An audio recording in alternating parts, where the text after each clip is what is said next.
ये है मेरे बारे में थोड़ी सी जानकारी। मैंने IBPS clerk, IBPS RRB clerk, Uttar Pradesh special clerk, ministry of home affairs का IB assistant, Allahabad high court clerk, 2 बार रेलवे का रिटन एग्ज़ाम व एसएससी सीजीएल 2018 के मेंस में इंग्लिश में मेरा स्कोर 183 था। हेलो एवरीवन, वेलकम टू सृजन क्लासेस एंड डब्ल्यूजे यूट्यूब चैनल। आज के इस वीडियो में हम एक बहुत ही इम्पोर्टेंट टॉपिक डिस्कस करेंगे मैथ का, जो कि है सिंप्लीफिकेशन, या आप इसे कैलकुलेशन भी कह सकते हैं। अभी जो नए पैटर्न के परीक्षाएं होने लगी हैं, खासकर टीसीएस जिनको करा रहा है, उन पेपरों में गणित के सेक्शन में सिंप्लीफिकेशन के बड़े बड़े क्वेश्चंस आ रहे हैं। उन क्वेश्चंस को अगर समझ लिया जाए तो बहुत जल्दी होने वाले हैं, लेकिन अगर कैलकुलेशन की प्रैक्टिस लगातार ना की जाए तो उनको करने में बहुत ज्यादा टाइम लगता है। ऐसे ही कई सारे क्वेश्चंस एसएससी की जो अभी परीक्षा हुई थी सीपीओ 2019, उसमें पूछे गए थे। उस परीक्षा के पूछे गए क्वेश्चनों के जरिए मैं समझाने की कोशिश करूंगा कि आप लोगों को ऐसे क्वेश्चनों को कैसे हैंडल करना चाहिए, उनको कैसे आसानी से सॉल्व करना चाहिए। आइए देखते हैं। ऐसे सिंप्लीफिकेशन के सवाल जो एक सीरीज से लगे, जिनमें मल्टीप्लिकेशन, एडिशन, सब्सट्रैक्शन, सारे निशानों का इस्तेमाल हो, ऐसे सवालों को करने के लिए एक फार्मूला होता है, बॉटम ऑफ फार्मूला। इसके अकॉर्डिंग सबसे पहले हल होते हैं ब्रैकेट। ब्रैकेट भी 3 टाइप के होते हैं, एक बड़ा ब्रैकेट, फिर उसके अंदर मझला ब्रैकेट, और फिर उसके अंदर छोटा ब्रैकेट। अभी जो सीपीयू में सवाल है उनमें ज्यादातर तीनों का इस्तेमाल हुआ है, तीनों ब्रैकेट को। अगर इनमें से एक है तब भी सबसे पहले ब्रैकेट ही हल होता है, दो है तब भी ब्रैकेट ही हल करेंगे। इनको हल करने का तरीका ये होता है कि पहले बड़ा हल करेंगे, फिर मझला हल करेंगे, फिर छोटा हल करेंगे, और फिर एक एक करके हटाते जाएंगे। और अगर इन ब्रैकेट्स के बाहर कोई निशान नहीं है तो ये सारे गुणे में हो जाते हैं। जैसे अगर यहाँ पे लिखा जाए 1 + 1 अंदर 1, और यहाँ 1 + 1, ऐसा सवाल बना लिया जाए तो इसको हल करने का तरीका है, पहले इसे हल करेंगे, इसका आंसर आएगा 2, और ये 1 लिखा ही है ये पहले से, और फिर अंदर हल करेंगे तो इसका आंसर आएगा 2। फिर जब ये ब्रैकेट हटाएंगे तो यहाँ पर क्योंकि कोई निशान नहीं था इसलिए ये गुणे में आ जाएगा, और इस पूरे ब्रैकेट का मान आ जाएगा 2। फिर जब ये हटाएंगे मझला ब्रैकेट तो बाहर जो था उससे गुणा होगा, बाहर हमने आंसर 2 निकाला है तो ये यहां पर आ जाएगा 4। तो ब्रैकेटों का हल करने का तरीका ये होता है। फिर उसके बाद अगला जो हल करेंगे वो होता है ऑफ। ऑफ का मतलब होता है, सवाल कभी कभी ऐसे आता है 1/2 ऑफ 2। इसको हल करने का तरीका ये होता है कि ऑफ की जगह गुणे का निशान लगाते हैं व इसको हल कर लेते हैं। ये नॉर्मल मल्टीप्लिकेशन से कैसे अलग है? मान लीजिए सवाल ऐसे आ जाए 1/2 ऑफ 2 × 3। तो इस स्थिति में क्योंकि नियम कहता है ऑफ पहले हल होगा, तो हम पहले इसको हल करेंगे और यहां से 1 लाएंगे, फिर 1 का मल्टीप्लिकेशन 3 आएगा। ऑफ को हल करने का तरीका ये है। फिर ऑफ के बाद सीरीज में हम देखेंगे डिवीजन का निशान कहां है, भाग का निशान, उसको हल करेंगे। आफ्टर दैट मल्टीप्लिकेशन यानी गुणा, फिर हम गुणा हल करेंगे। उसके बाद एडिशन यानी जोड़ हल करेंगे, और फिर सबट्रैक्शन यानी घटाव हल करेंगे। तो अगर निशानों के उससे बनाई जाए सीरीज तो ऐसे बनेगी, बड़ा ब्रैकेट, मंझला ब्रैकेट, छोटा ब्रैकेट। पहले ये ब्रैकेट हल होंगे, फिर हल होगा ऑफ, फिर हल होगा डिवीजन, फिर हल होगा multiplication, after that addition, then subtraction. यानी ये सीरीज बनेगी निशानों की, चिन्हों की। इनका हल ऐसे होगा अकॉर्डिंग टू बॉडमॉस। अब देखते हैं एसएससी सीपीओ में आए हुए क्वेश्चंस। ये एग्जैक्ट क्वेश्चन है एसएससी सीपीओ 2019 का। इसका हल देखने से पहले मैं सजेस्ट करूंगा आप इस वीडियो को पॉज करें इसका स्क्रीनशॉट ले या यही जो है बोर्ड पर देखते हुए इसको रोककर इसको हल करने की कोशिश करें। अगर ये क्वेश्चन आपका 30 सेकंड से 45 सेकंड में हो रहा है तो आप खुद को शाबाशी दें, आप पेपर के लिए बिल्कुल तैयार हैं। अगर इसको हल करने में 1 से 1.5 मिनट लग रहे हैं तो भी ठीक है, थोड़ी सी प्रैक्टिस करेंगे काम चल जाएगा। अगर 1.5 मिनट से ज्यादा लग रहा है तो फिर सीरियस बात है, आपको तैयारी करनी पड़ेगी, बहुत ज्यादा मेहनत की आवश्यकता होगी। तो उम्मीद करता हूं आपने पॉज करके इसको जो है ट्राई किया होगा सॉल्व करने का। अगर किया है तो भी ठीक है, नहीं किया तो भी ठीक है, मैं तो बताऊंगा। तो इसका देखते हैं सॉल्यूशन क्या होगा। जैसे भी बोर्ड माउस के अकॉर्डिंग हम लोग हल करते हैं, सबसे पहले ब्रैकेट, और ब्रैकेट में भी बड़ा ब्रैकेट, तो हम देखेंगे यहां से क्वेश्चन शुरू हो रहा है 5 + 8 से। अगर 5 + 8 करेंगे तो आंसर आएगा 13। फिर जाएंगे मझले ब्रैकेट में, मझले ब्रैकेट में 4+ लिखा है, इसको ऐसे ही रहने देते हैं। फिर आएंगे 2 छोटे ब्रैकेट जो है इनको देखेंगे। पहले वाले में लिखा है 4/2 / 4। अगर यहां पर सिंपल मल्टीप्लीकेशन यानी गुणे का निशान होता तो पहले डिवीजन होता, लेकिन क्योंकि यहां पर ऑफ लगा है तो पहले इनका गुणा होगा आपस में, यानी यहां पर 8 आएगा।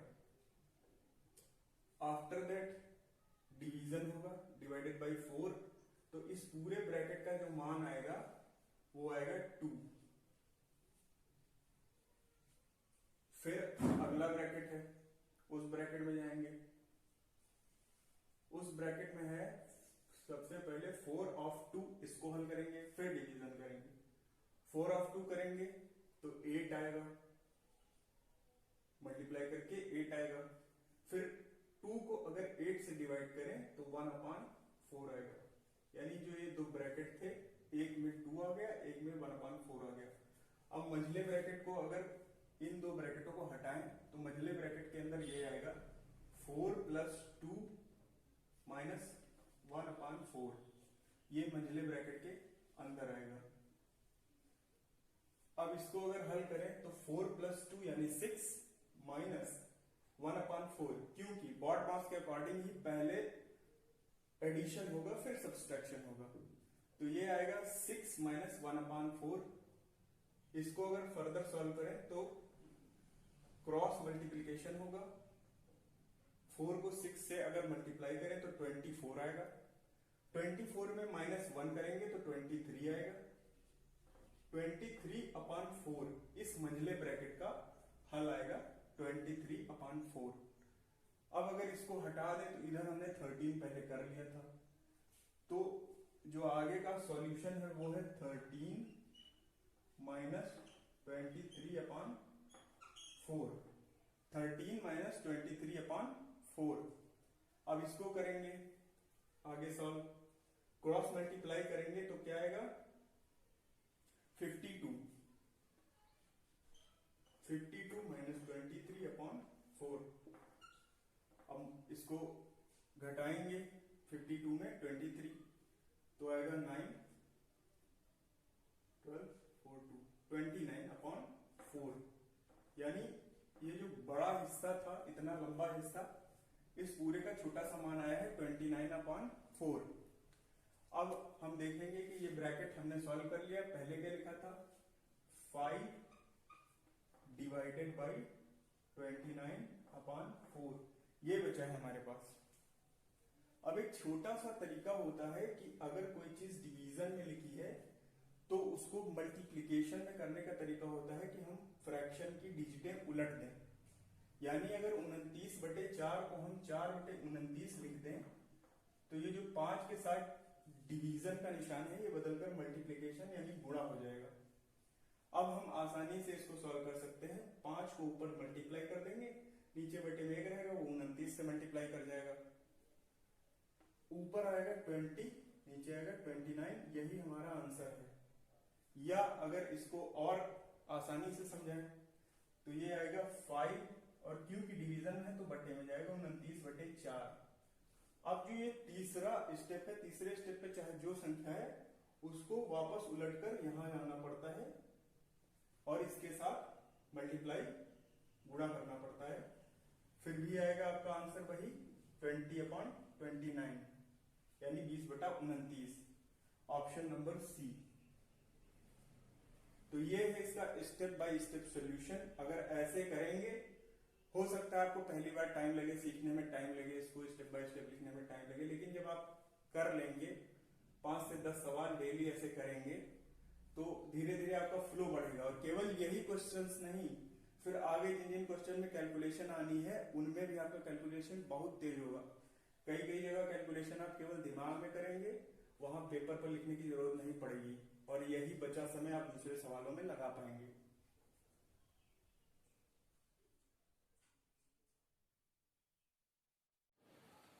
ये है हमारे सीपीयू का क्वेश्चन नंबर 2।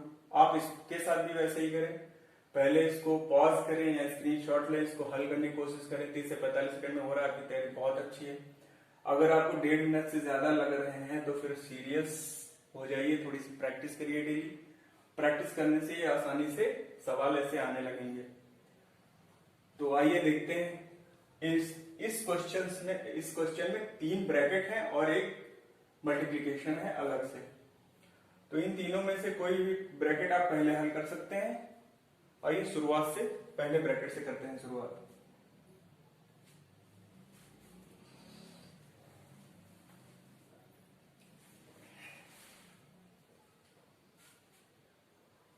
ये है सीपीयू की परीक्षा में आया हुआ दूसरा क्वेश्चन। आप इसको भी वैसे ही करिए पहले क्वेश्चन की तरह। इसको टाइम लीजिए, पॉज करिए या फिर स्क्रीनशॉट लीजिए और सॉल्व करिए। 30 से 45 सेकंड में अगर हो रहा है तो आपकी तैयारी का लेवल बहुत अच्छा है। अगर 1.5 से 2 मिनट से ज्यादा लग रहे हैं तो फिर आपको थोड़ा सा सीरियस होने की जरूरत है। आपको डेली प्रैक्टिस करनी चाहिए ऐसे क्वेश्चनों की। ये लगातार आ रहे हैं परीक्षाओं में, तो इनकी रोज की प्रैक्टिस आपका कैलकुलेशन फास्ट कर देगी। अब इस क्वेश्चन को देखते हैं। इस क्वेश्चन में जो बड़ा हिस्सा है वो ब्रैकेट्स हैं, 3 ब्रैकेट्स हैं। तो हम किसी भी ब्रैकेट को आगे पीछे हल कर सकते हैं, किसी को भी पहले हल कर सकते हैं। तो आइए शुरू करते हैं। शुरुआत से अगर देखें तो इस ब्रैकेट में जो डिजिट्स लिखी हैं, जो निशान का प्रयोग हुआ वो है डिवाइड और ऑफ। और बॉडमास का रूल कहता है कि पहले ऑफ का हल होता है फिर डिवीजन का। तो अगर पहले ऑफ का हल करेंगे तो 7 को मल्टीप्लाई करेंगे 2 से और 3 को करेंगे 1 से। तो इसका आंसर जो आएगा वो आएगा 3/14। और जब इसको जाएंगे, इस फ्रैक्शन को सिंपल फ्रैक्शन में बदलेंगे तो यहां हो जाएगा 20 और इसको जोड़ेंगे तो ये हो जाएगा 21 और बटे में रहेगा 4 और ये बीच में आएगा डिवीजन का निशान। और अभी थोड़ी देर पहले बताया था कि अगर डिवीजन को बदलना हो मल्टीप्लिकेशन में तो ये फ्रैक्शन जो है इनको चेंज कर देते हैं, इनका जो स्थान है इसको बदल देते हैं। तो इसे लिखेंगे 21/4 मल्टीप्लाइड बाई 14/3। अब 3 से ये 7 टाइम्स कटेगा और अगर 2 से इसे काटे तो ये 2 टाइम्स और ये 7 टाइम्स। अब 7 7 49 करेगा और क्योंकि नीचे 2 ही बचा है तो ऐसे ही लिख देंगे। यानी इस बड़े ब्रैकेट में ये जो भी लिखा था उसका सिंपल फ्रैक्शन में मान आएगा 49/2। आगे चलते हैं। अगर इसको देखें, इनको हल करें तो यहां पर ये जो डिजिट लिखी है ये है 20 को 9 से अगर करें मल्टीप्लाई तो 180 और प्लस 9 करें तो 189।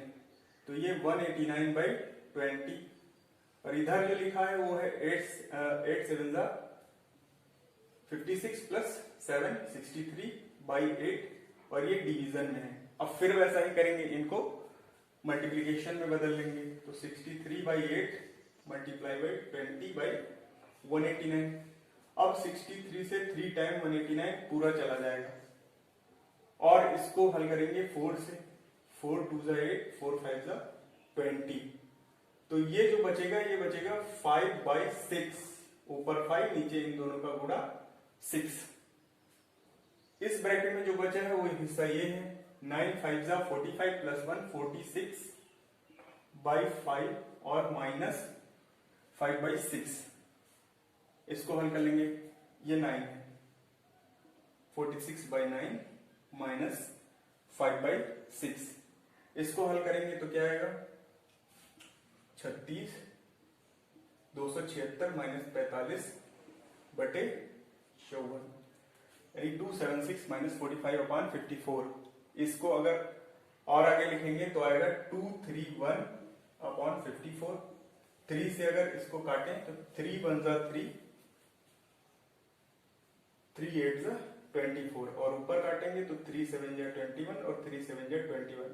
यानी इस ब्रैकेट का जो हल आएगा, इस ब्रैकेट का वो आएगा 77/18, 77/18। अब जो बाकी हिस्सा है इसको देखते हैं। इस ब्रैकेट में क्या है, 2/1/2। सिंपली अगर इसमें गुणा करेंगे तो ये 2 से 2 कट जाएगा, यहां पर आएगा 1, जिसको अगर किसी भी संख्या के बटे में लगाया जाए तो संख्या पर प्रभाव नहीं पड़ता, यानी इस पूरे ब्रैकेट का मान 2 ही था। अब इसको इस पूरे जो ब्रैकेट में लिखी थी सीरीज, उसको सिंप्लीफाई वे में लिखें तो लिखेंगे 49/2 divided by 77/18 multiplied by 11/21 plus 2। अब इसको सॉल्व करने के लिए फिर से वही करेंगे। यहां पर डिवीजन की जगह मल्टीप्लिकेशन करेंगे और डिजिट उलट देंगे, तो ये ऊपर चला जाएगा 18 और नीचे आ जाएगा 77 और यहां पर मल्टीप्लाई हो जाएगा। अब दो मल्टीप्लिकेशन है, दोनों एक साथ हल किए जा सकते हैं। 11 से काटेंगे 77 जो है 7 टाइम्स कटेगा, फिर 7 से काटेंगे तो ये 49 7 टाइम कटेगा। अब इस 7 से काटेंगे ये 21 कटेगा 3 टाइम्स, इससे काटेंगे ये कटेगा 6 टाइम्स। अब 2 से 6 कटेगा 3 टाइम्स, यानी हमारे पास जो इतनी बड़ी सीरीज थी उसका आखिरी आंसर आया 3 और +2 बाहर लगा है। 3 + 2 अगर ऐड करेंगे तो आंसर आएगा 5, जो कि है ऑप्शन नंबर बी। तो इतनी बड़ी सीरीज का एक छोटा सा आंसर था ऑप्शन नंबर बी, नंबर 5। ये है क्वेश्चन नंबर 3। वीडियो पॉज करिए, स्क्रीनशॉट लीजिए, सवाल लगाइए, कोशिश करिए 1 मिनट से अंदर इसका हल आए, और अगर आप लगा चुके हैं तो उन ऑप्शन से मैच कराइए। हो सकता है आपका ऑप्शन जो सही वाला है वही आया हो। तो आशा करता हूं आपने किया होगा ऐसा। अब इसको हल करते हैं। जैसा कि बताया है कि अगर ब्रैकेट हो, यहां जैसे तीनों टाइप के ब्रैकेट आए हैं, जो आगे ब्रैकेट बंद किया जाता है वो नहीं बना है, बना लेते हैं।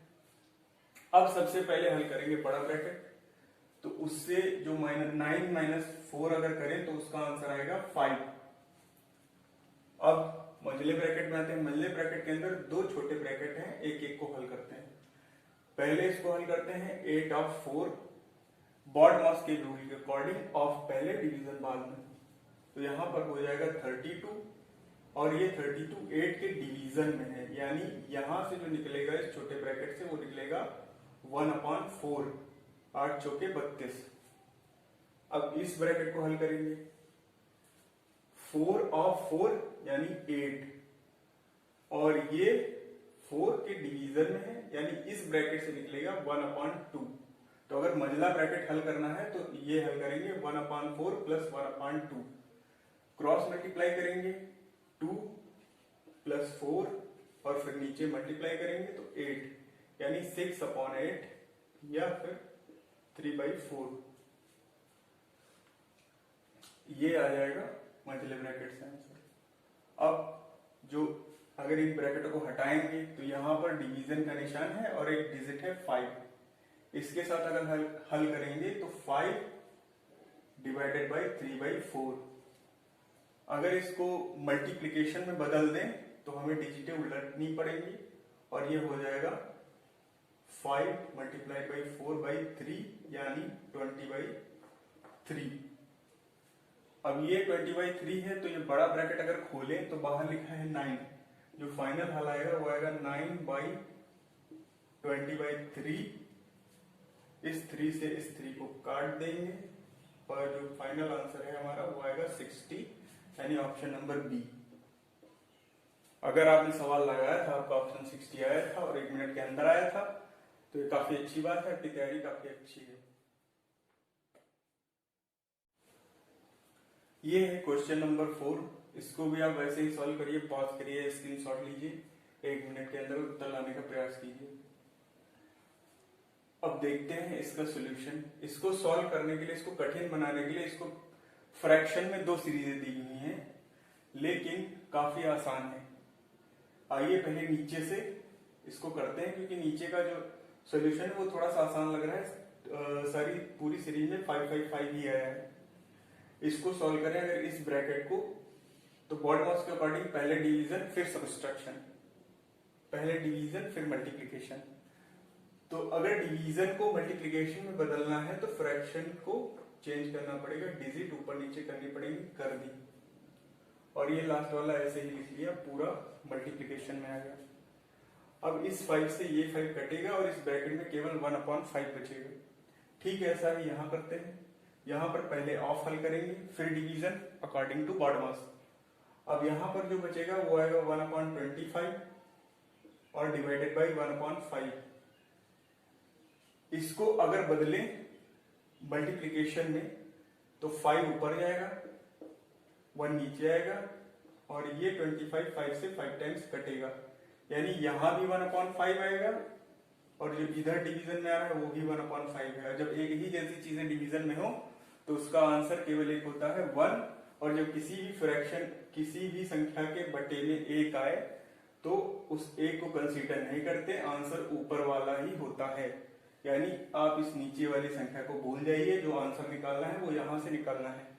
अब इसको हल करेंगे तो इसमें अगर यहां से शुरू करें छोटे ब्रैकेट से, तो यहां से इसको क्रॉस मल्टीप्लाई करने पर आएगा 6 और प्लस करेंगे तो 7/3, और इसको क्रॉस मल्टीप्लाई करें तो 18 + 1 19/6, 19/6 - 7/3। अगर फर्दर सॉल्व करें तो आएगा क्रॉस मल्टीप्लाई 57 - 42, और नीचे का गुणा करें 36 18, तो इधर आ जाएगा 15/18 या फिर 5/6। यानी इस ब्रैकेट का जो आंसर आएगा वो आएगा 5/6। अब आगे देखते हैं। इसको क्रॉस मल्टीप्लाई किया, ये हो गया 16, इसमें ऐड किया, ये हो गया 19, 19/4 माइनस 5/6, 19 - 4 5/6, 4 ने 6।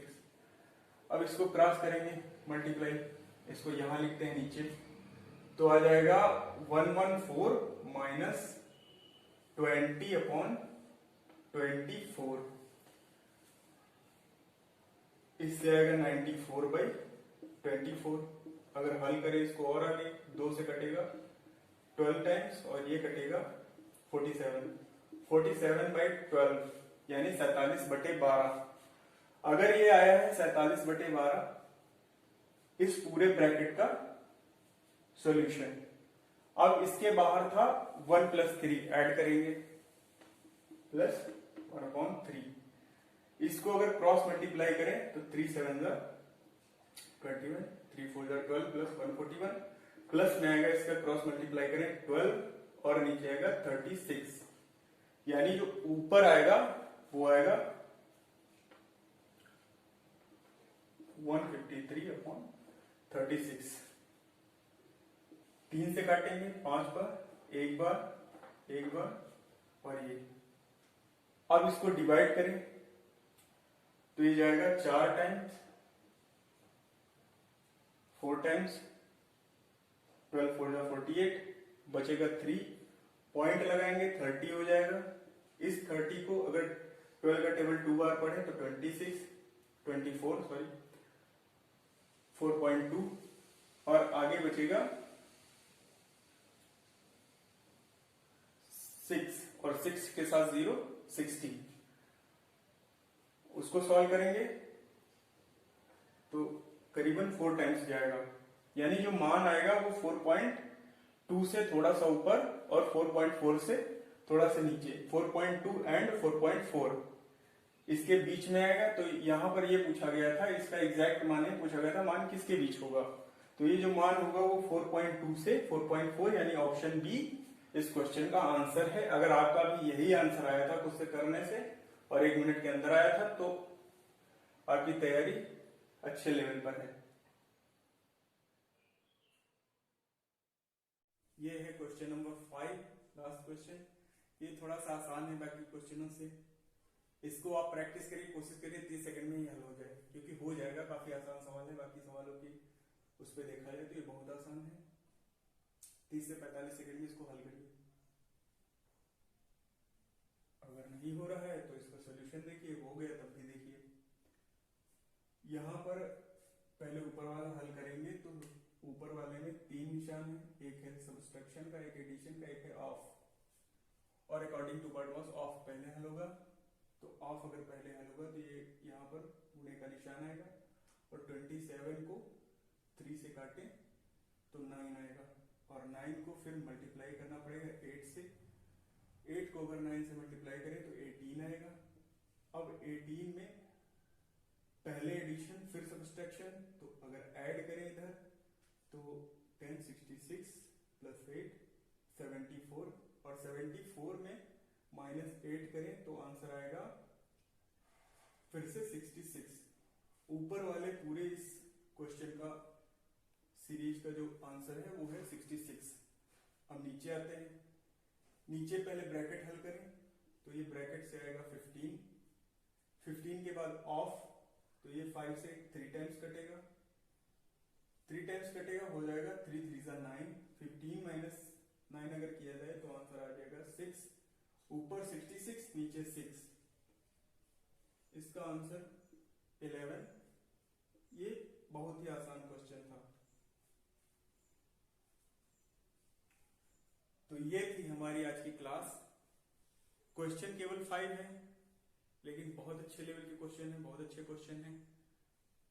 अगर आपकी तैयारी पर कहीं धूल उल जम गई होगी, आप अभी जो है ऐसे क्वेश्चन नहीं कर रहे होंगे, कैलकुलेशन पक्का है आपका स्लो हो गया होगा, तो उस जमी धूल को हटाने के लिए, कैलकुलेशन फास्ट करने के लिए ये 5 ही क्वेश्चन काफी थे। आप इनको अलग से नोट कर लीजिएगा बिना हल के। एक जगह आप चाहे तो हल के साथ नोट कर लें, और एक जगह इनको बिना हल के नोट कर लीजिएगा। और इन्हीं 5 सवालों को आप रिपीटेड डेली लगाइए। 1-2 वीडियो और बना देंगे, जो बचे हुए क्वेश्चन हैं उनके बना देंगे। इन क्वेश्चनों को आप लिख लीजिए कॉपी पर, और केवल ऑप्शंस के साथ लिखिए, हल के साथ नहीं। और इनको रेगुलर प्रैक्टिस में लाइए, डेली करिए, डेली सुबह ये क्वेश्चन करिए ही करिए। इससे क्या होगा, क्योंकि टीसीएस लगभग जो भी बड़ी प्रतियोगी परीक्षाएं आज के दौर में करा रहा है, तो ये टीसीएस के पैटर्न में एसएससी में ऐसे क्वेश्चंस लगातार आ रहे हैं। ऐसे ही क्वेश्चन सीपीओ 2019 में थे, सीएचएसएल के जितने पेपर हुए उसमें भी थे, सीजीएल के जो पेपर हुए उसमें भी थे, और आगे 2020 में अगर आप तैयारी 2020 की कर रहे हैं तो उसमें भी ऐसी सीरीजें आएंगी। और अगर आप रेलवे की ग्रुप डी या एनटीपीसी के लिए जा रहे हैं तो उसमें भी आएगा, उसमें भी सीरीज आती है पूरी बर्डमॉस वाली।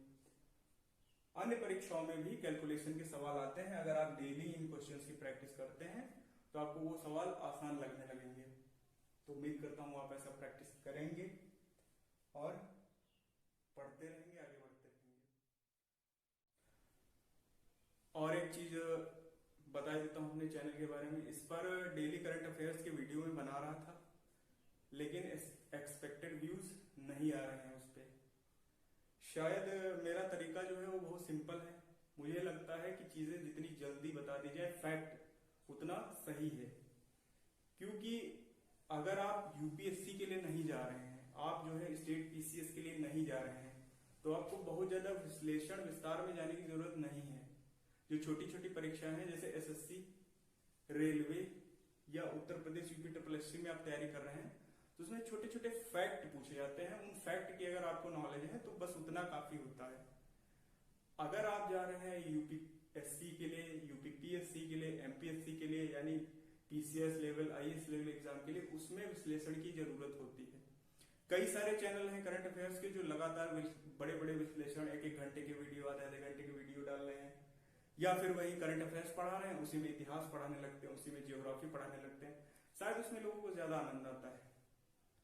तो मुझे लगता है कि इन चीजों को ढूंढने में, फैक्ट ढूंढने में, क्वेश्चन बनाने में मेहनत काफी लगती है।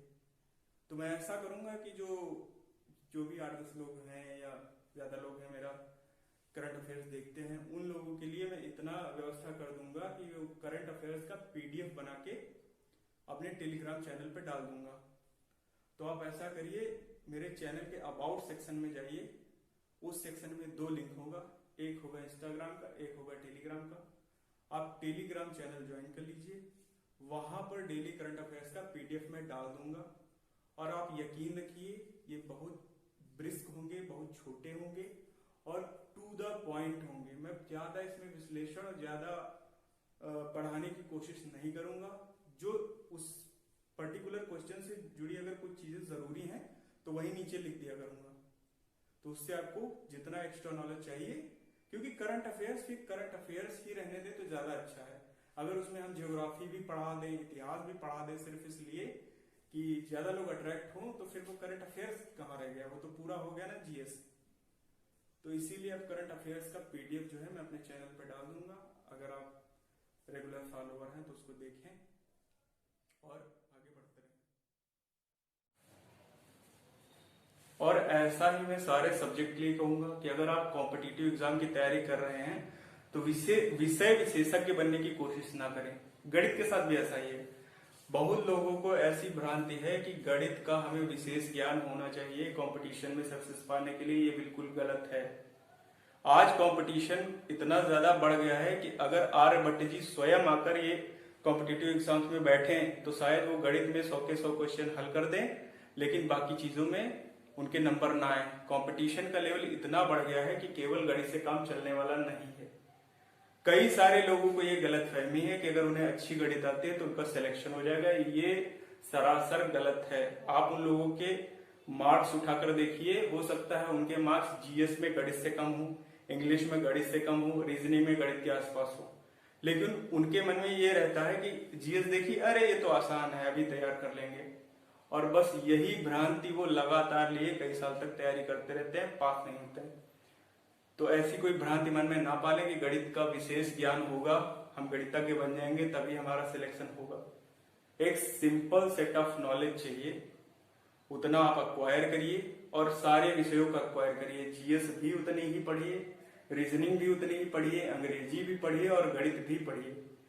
विषय विशेषज्ञ बनने का प्रयास ना करें। बहुत ही सरल सिंपल तरीके से चीजें समझें।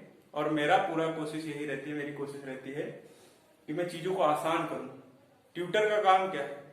अगर कठिन सवाल को और कठिन बता के फिर उसको धीरे से सरल करे, ये काम नहीं है। ट्यूटर का काम है कि कठिन चीज को आसान बना दे, सरल बना दे। और अगर वो सरल किसी को ऐसा लगे कि ये क्या है तो हम भी जानते हैं, तो फिर ऐसे बहुत सारे लोग हैं जो कई साल तैयारी करते हैं लेकिन सफल नहीं होते, क्योंकि मानने में और होने में बहुत फर्क होता है। जो हम मानते हैं अक्सर होता नहीं। हमें जानना पड़ेगा चीजें क्या हैं, कैसी हैं और बेहतर तरीके से कैसे किया जा सकता है। तो हमें, अगर हम एक दिवसीय प्रतियोगी परीक्षाओं की तैयारी कर रहे हैं तो हमें बहुत ज्यादा विश्लेषण की जरूरत नहीं है।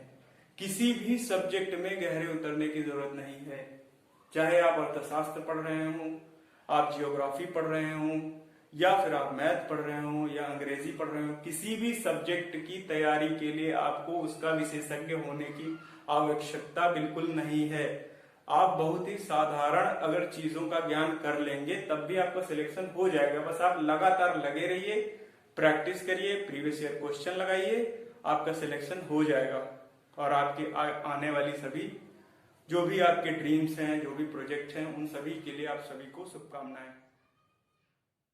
यदि आप रेलवे, UP SSC, SSC, लेखपाल, उत्तर प्रदेश पुलिस व अन्य प्रतियोगी परीक्षाओं की तैयारी कर रहे हैं तो YouTube पर हमारा चैनल सृजन क्लासेस NWJ को सब्सक्राइब कर लीजिए। इस पर आपको डेली करंट अफेयर्स के साथ साथ अन्य सब्जेक्ट के इम्पोर्टेंट वीडियोस मिल जाएंगे।